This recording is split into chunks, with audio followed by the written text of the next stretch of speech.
இது நேத்திக்கு விலாகோட continuation vlog தான். வீட்டில் சாமி கும்பிட்றப்பவே டைம் 10 மணிக்கு மேலே ஆயிடுச்சு அப்படிங்கிறதுனால சாமி கும்பிட்றதுக்கு முன்னாடியே சாப்பிட்டுட்டு அதுக்கப்புறம் தான் சாமியே கும்பிட்டுருந்தோம். காலையில் தான் க்ளீனிங் ஒர்க்கெல்லாம் பண்ணோம் அப்படிங்கிறதுனால அந்த வேலையெல்லாம் முடிச்சுட்டு வீட்டில் சாமி கும்பிட்றதுக்கே 10 மணிக்கு மேலே ஆயிடுச்சு. இல்லைன்னா கொஞ்சம் நேரமே சாமி கும்பிட்டுட்டு கோயிலுக்கும் போயிருந்துருக்கலாம்.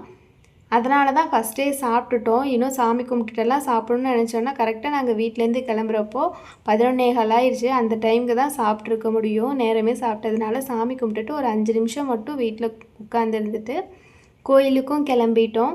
இனி கொஞ்சம் நேரமே கிளம்பியிருந்தோன்னா இவ்வளோ வெயிலில் போயிருக்க வேண்டியது இருக்காது. ஆனால் எந்த நேரத்தில் போனாலும் கோயிலில் கூட்டமாக தான் இருக்கும்.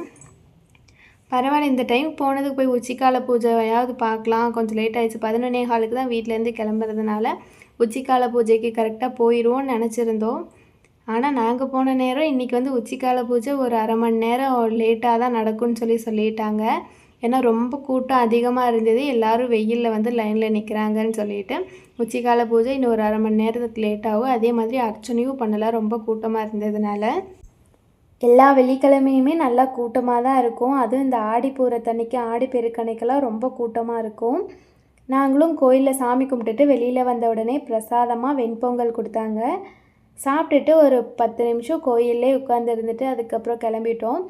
வர்றதுக்கு முன்னாடி ஊருக்கு போய் அத்தையவங்களுக்கும் பிரசாதம் கொடுத்துட்டு அதுக்கப்புறம் வரலான்னு சொல்லிட்டு ஊருக்கு போயிட்டு தான் வந்திருந்தோம்.